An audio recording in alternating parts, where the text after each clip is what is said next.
Most people think they are poor because they don't earn enough, but that's rarely the real problem. Every day, millions of people receive a paycheck and spend it without a second thought. Some remain trapped for decades. Others quietly build wealth on the same income. The difference isn't luck, it isn't talent, and it isn't even income. It's psychology. Money is often treated like a mathematical problem. Earn more, save more, invest more. Simple. But if wealth were purely mathematical, everyone with a high salary would become rich, and everyone with a modest income would remain poor. Reality tells a different story.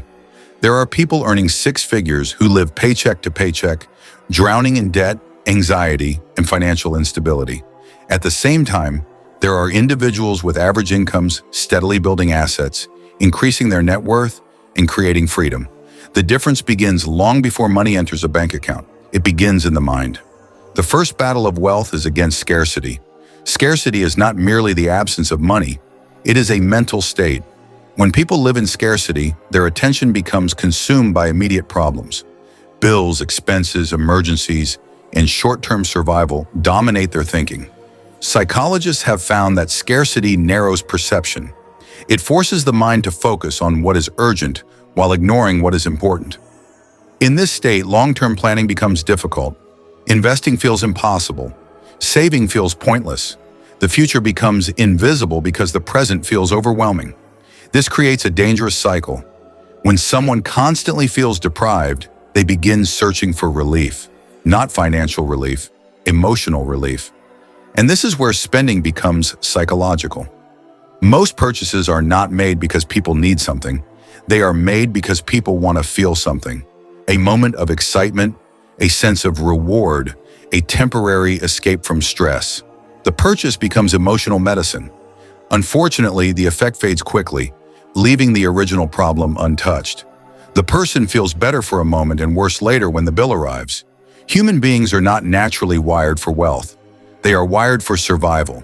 For most of human history, resources were uncertain. If food was available, you consumed it. If comfort was available, you enjoyed it immediately. Waiting offered no guarantee.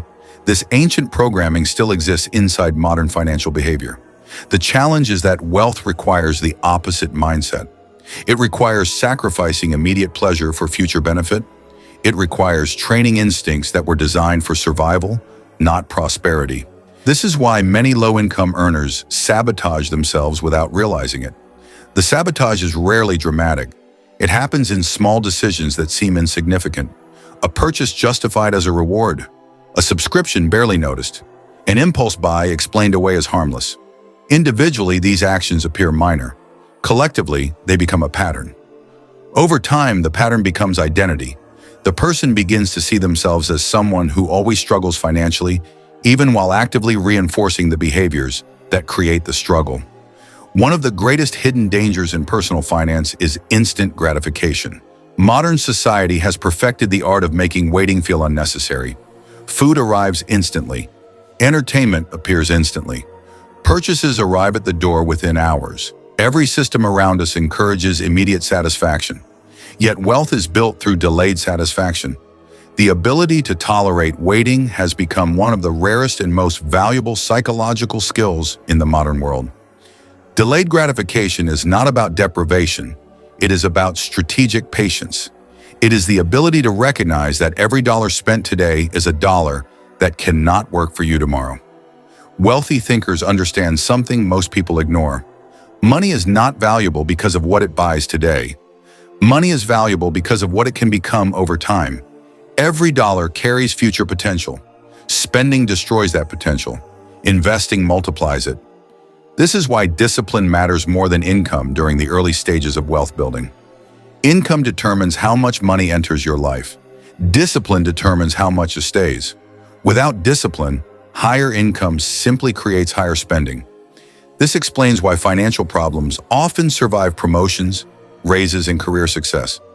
Many people believe their struggles will disappear once they earn more. Yet when income increases, lifestyle often expands with it. The finish line keeps moving. The hunger remains. Look closely at many high-income earners, and you will discover a surprising reality. Some of them are not wealthy at all. They possess expensive lifestyles but fragile finances.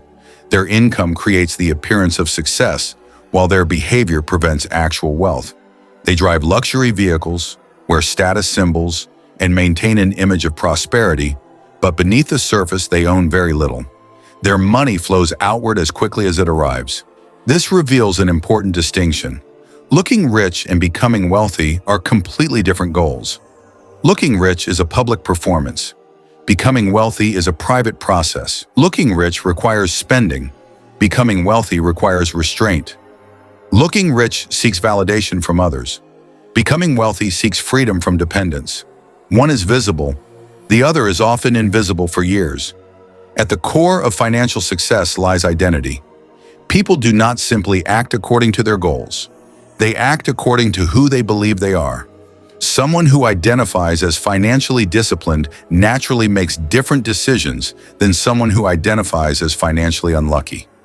Every financial habit becomes a vote for a particular version of yourself. Saving reinforces the identity of a builder. Investing reinforces the identity of an owner.